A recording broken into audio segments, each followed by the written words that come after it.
इस शाम में जानकी जी कौशल्या जी और रामचंद्र जी के पास पहुंच गई हैं और उनकी जो मन स्थिति थी उस स्थिति का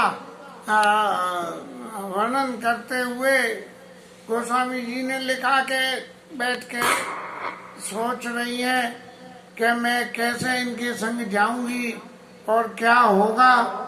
इन सब बातों को सोचते ही सोचते और उनको देख के उनकी ये परिस्थिति को देख के कौशल्या जी बोली कि सुनो तातसी अति सुकुमारी और प्रिय सास ससुर परिजन ही प्यारी।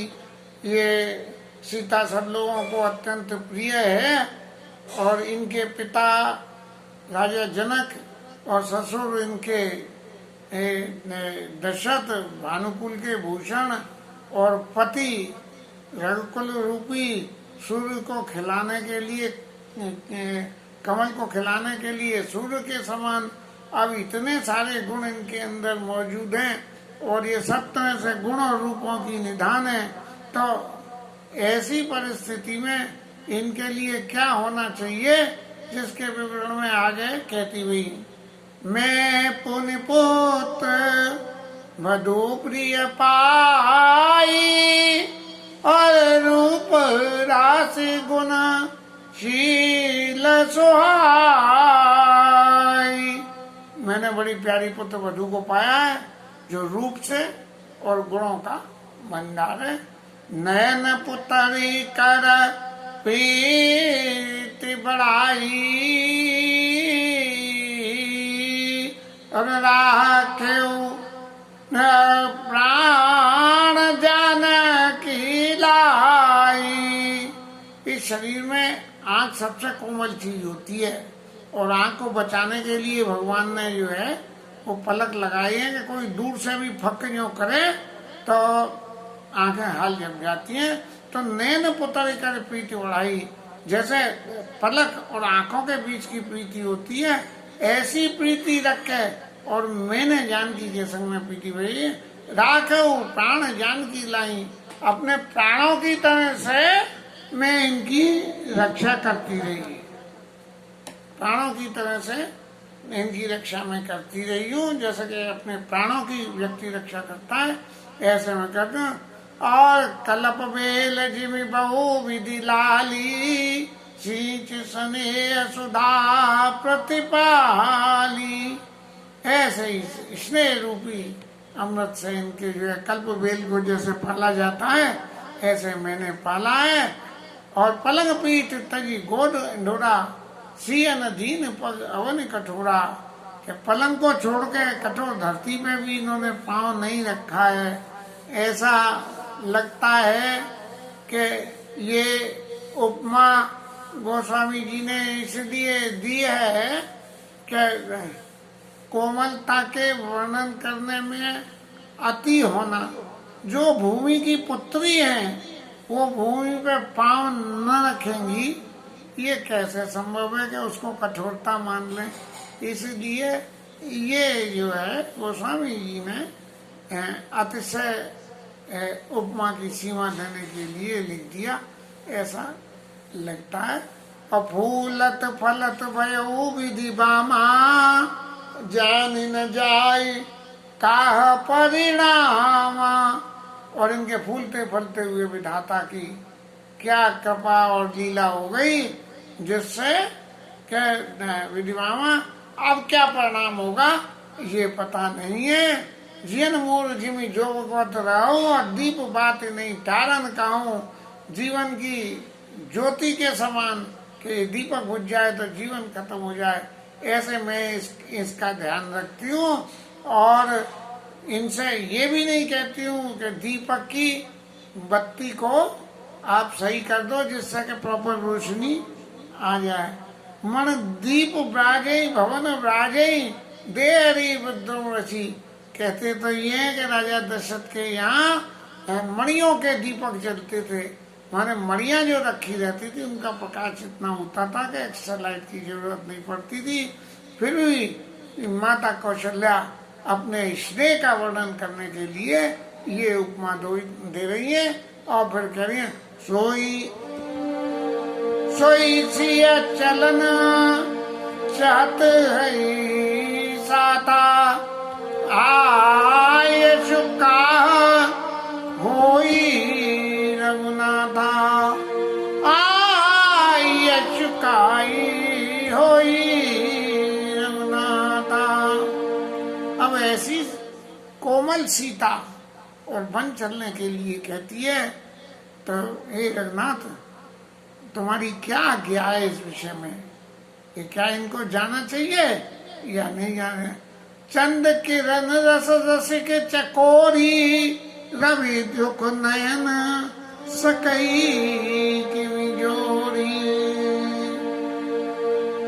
वो चकोरी जो चंद्रमा की रोशनी का पान करती हो, वो सूरज से अपनी आंखों को कैसे न करी के अरीने से चर चरई दुष्ट जंतु बनबूर विश्वास का किसो असुत विश्वाति का किसो असुत सुभग सजीवन। वन में तो बहुत सारे दुष्ट लोग रहते हैं, जानवर रहते हैं।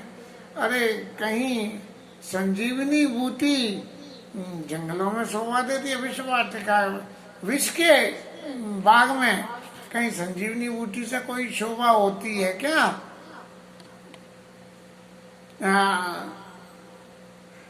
बनित कोल के रात किशोरी रची विरंच विषय सुख भोरी। और बन तो जो है भील की इनकी कन्याओं के लिए बनाया होता है, जिन्हें शरीर की सुविधा के लिए कुछ काम रहता ही नहीं है। और पान क्रम जिम कठिन स्वभाव और तिनई कलेश न कानन काऊ। उनका तो लकड़ी को खाने वाला कीड़ा दीमक की तरह से कठिन स्वभाव होता है कि लकड़ी हो और वो खा जाए, और उनको वनों में कोई कलेश नहीं होता है। के तापसतीय कानन जो होगो जिन तपए तो तजा सब भोगू। के तापसी स्त्रियां वन के लायक होती हैं जिन्होंने तपस्या के लिए सारे भोगों को छोड़ दिया है। सिया बन बसी तात के बाती चित्त लिखित कभी देख डराती। ये वन में बसेंगी कैसे? ये चित्र में देखा हुआ बंदर देख के तो डर जाती हैं। और महाराज बंदरों से तो ऐसी दोस्ती होगी कि बंदर ही जो है नैया को पार लगवाएंगे, लंका से छुड़वाएंगे।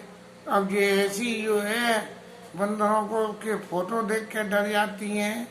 कैसे होगा इनके संग में? सुर सर सुभग बनज बनचारी डाबर जोग की हंस कुमारी। हंस समान सरोवर रहते हैं। अब वो हंस जो है वो न्याय संसार के डाबर जोगी सुरसर सबक बनज बनचारी, ऐसे देवताओं के वनों में रहने वाले हंस इस संसार के वनों में किस तरह से रह पाएंगे? अस विचार जस आयश होई और मैं सिख देव जानकी सोई। इसलिए हे तात, जैसी तुम्हारी आज्ञा हो उस आज्ञा के हिसाब से और मैं जानकी को शिक्षा दूं कि उसे तुम्हारे संग जाना चाहिए या नहीं जाना चाहिए। ऐसा कह के सुनी रघुवीर मातु प्रिय बानी शील स्नेह सुधारस सानी। माता जी की ऐसी बात सुन के शील से स्नेह से और अमृत से सनी हुई ऐसी बातों को सुन के राम जी को बड़ा सुख हुआ। जो सिय भवन रहे का अम्बा और मोह कहूँ हो बहुत अवलंबा। यदि सीता घर में रह जाती है तो मेरे लिए जीवन का बहुत बड़ा जीने का एक साधन हो जाएगा। कही प्रिय वचन विवेक माया की न मात परितोष, लगे प्रबोधन ज्ञान की और प्रगट विपिन गुण दोष। रामचंद्र जी वन के गुण और दोषों की विवेचना करते हुए और जानकी जी को समझाने लगे। और इस समझाने की व्याख्या में पहली चौपाई में तो मातो समीप कहत सकुचाई, माता जी के सामने कहने में थोड़ा संकोच तो लगता है कि पत्नी को जो है नीति के उपदेश, और माँ के सामने जब माँ खुद अपने आप कैपेबल है देने की, तो बोले समाऊ समझी मन माई, समय विचार के अपने मन में अपने मन के हिसाब से बोले। क्या बोले? सबसे पहले राजकुमारी सिखावन सुनो, और आन बात जिय जनी कछु गुनो। हे राजकुमारी, यदि थोड़ा मन में विचार करें तो बिल्कुल ऐसा नजर आता है कि सीता जी को हे प्रिय या हे जनक दुलारी ऐसे शब्द कहने के बजाय उन्होंने राजकुमारी शब्द से संबोधन किया है। हाँ, राजकुमारी सिखावन सुनाओ। हे राजकुमारी, ये जो मैं आपको अभी आगे की बातें कह रहा हूँ, ये राजकुमारियों के लिए कह रहा हूँ, अपनी पत्नी के लिए नहीं कह रहा हूँ। ऐसा भाव नजर आता है। आने बात जिए जनी कछु गुनाऊ, अपने मन में कुछ और इधर उधर की बात मत समझ लेना। ये तो समय की बात है।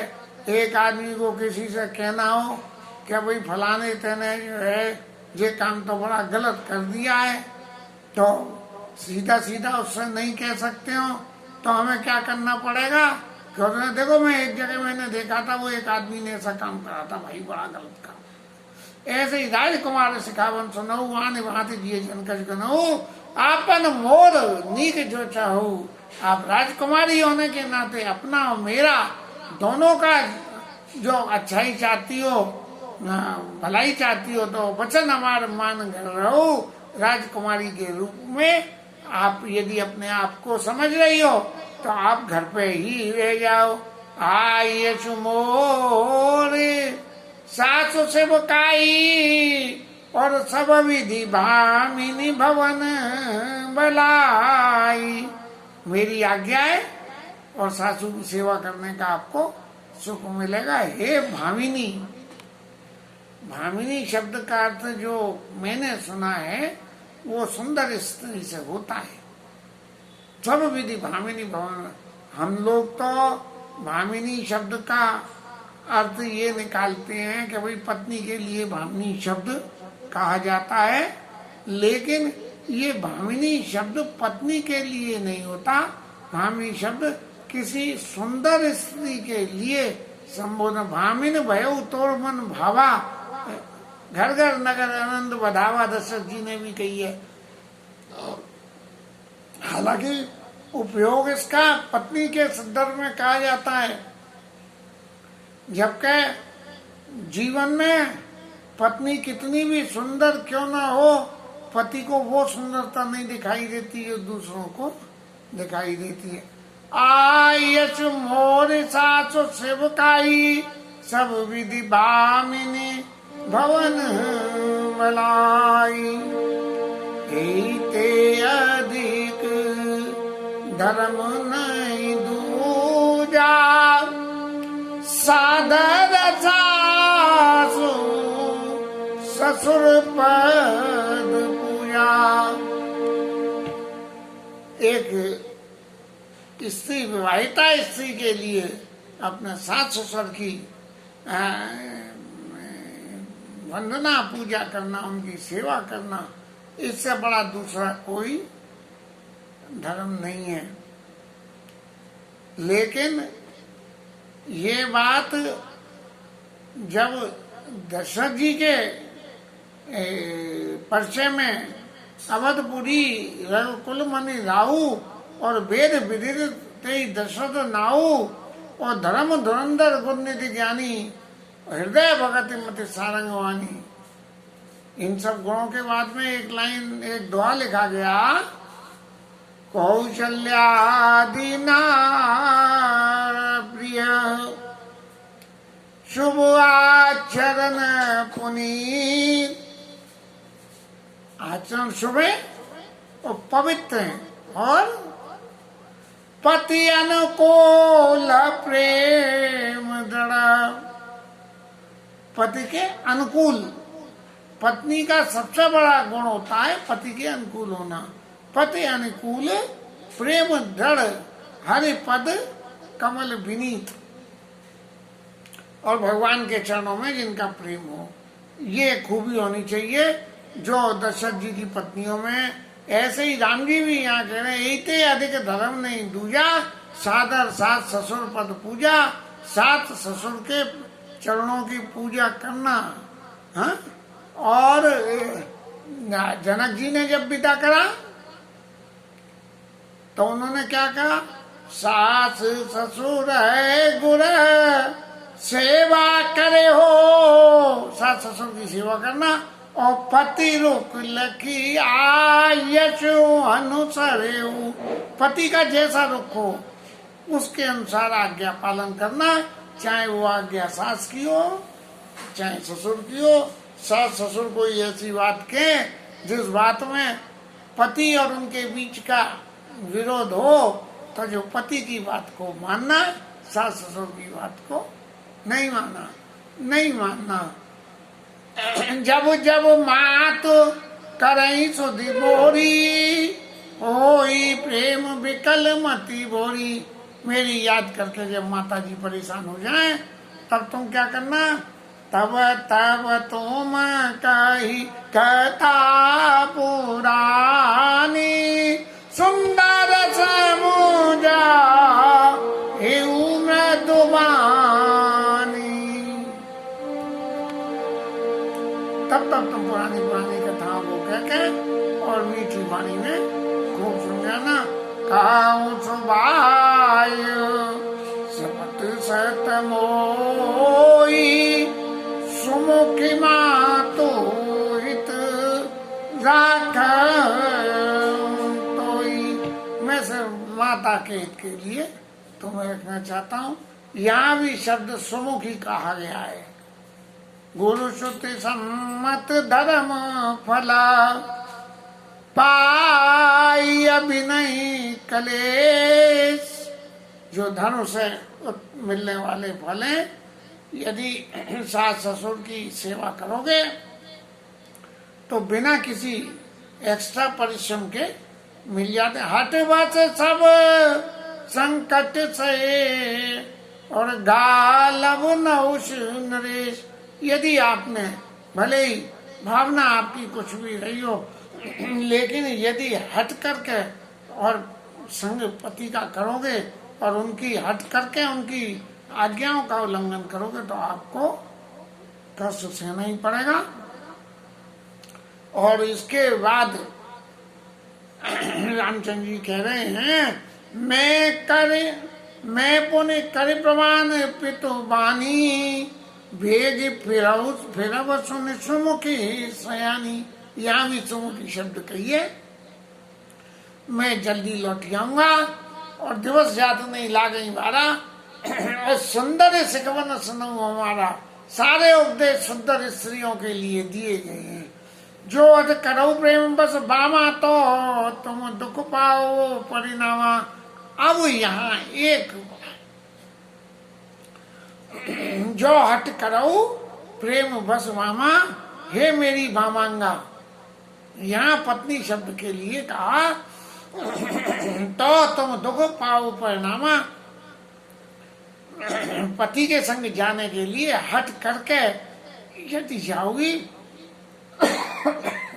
तो तुमको जो है दुख उठाना पड़ेगा।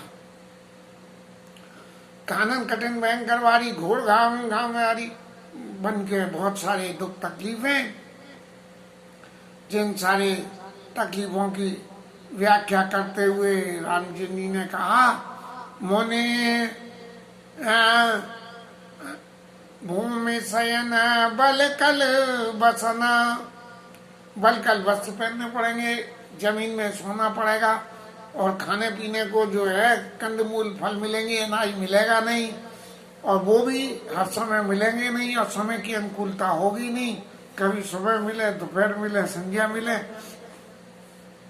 पकड़ के दौरान जब हम भी जंगल में रहे थे तो न खाने की सारा थी, न कुछ थी, ये क्या मिलेगा, कब मिलेगा और कैसे मिलेगा। तो वन में यदि रहोगे तो ऐसा ही होगा। और नरहार रजनीचर कर रही, इस तरह से भगवान राम ने बहुत सारे भय दिखा के और जानकी जी को इस बात के लिए तैयार करने का प्रयास किया कि यदि तुम घर रह जाओगे तो अच्छा है, और वन में तो तकलीफ ही तकलीफ है। और फिर एक बात और कह दी कि हंस गवने तुम नहीं बन जोगू, तुम बन के योग्य नहीं हो हे मान सरोवर की हंसनी। अब तो ऐसी उपमा दे दी, सुने अपयस दे मोई लोगू, यदि मैं संग ले जाऊंगा तो मुझे अपयस ही मिलेगा। जबकि राम जी को सीता जी को संग ले जाके अपयश बिल्कुल नहीं मिला है। भावनात्मक रूप से कोई व्याख्या में भले ही ये कह दे, लेकिन सीता जी को जीवन का सबसे बड़ा श्रेय मिला है कि पति के संग ऋषियों के आश्रम में जाके और उन लोगों के सत्संग को सुन के जो जीवन को सुधरने बनने का मौका मिलता है, वो सारी के राज्य शासन के बाद भी जब दोबारा वन में जाना पड़ा तो सीता जी बिना कोई दुख तकलीफ माने हुए और वहाँ चली गई हैं। ये सब जो पूर्व में वन को सुख दुख को भोग के आई थी, उसी वजह से ही संभव हुआ है। मानस सलिल हंस गवनी तुम नहीं बन जोगू, का कही सुन मोई कर लोगू। मानस सलिल सुधा प्रतिपाली, जियई की लबन पयोरी मराली। अरे समुद्र को के मानसरोवर के पानी को पीने वाली, समुद्र के कड़वे पानी को पी के कैसे जिंदा रहे।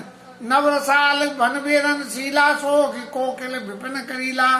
रहु भवन ऐसा हृदय विचारी, चंद बदन दो का कानन भारी। ऐसा विचार के हे चंद्रमा के से मुख वाली, यहाँ भी सुंदरता की व्याख्या करते हुए चंद्रमा के से मुख वाली, जंगल में वन में बहुत दुख है, इसलिए आप यहाँ घर पर ही रहो। सहज सोद गुरु स्वामी से का,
को जो सिर पे धारण करके नहीं माने, बिना विचारे भी यदि उनके पालन न करे, सो पछताई अघाई, उसको पीछे पछताना पड़ता है और अपने हृदय में उसको बहुत ये लगता है कि मैंने ऐसा करके बहुत भूल करी है, अवश्य हो इम्तिहान और उसके हित का कहीं न कहीं नुकसान होता है, उसका आहित होता है।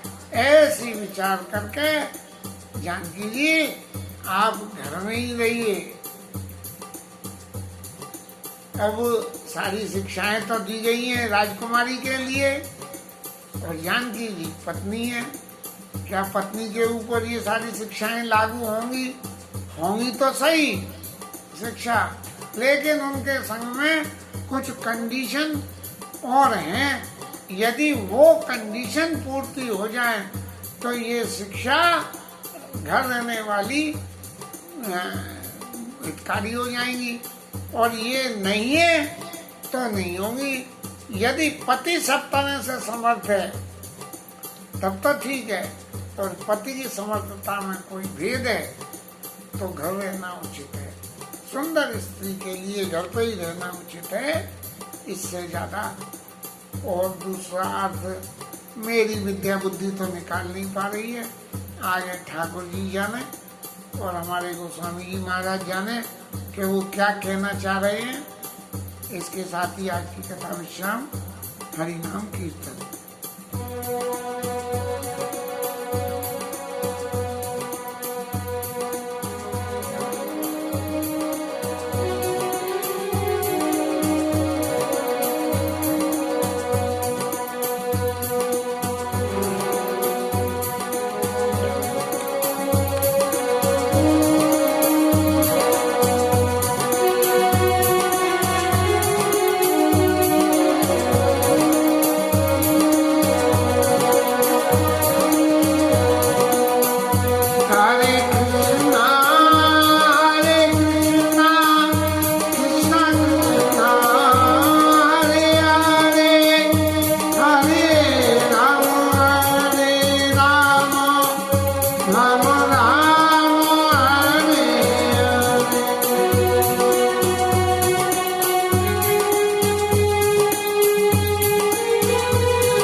उमापति महादेव की जय, बोलो वही सब संतन की जय। श्री राम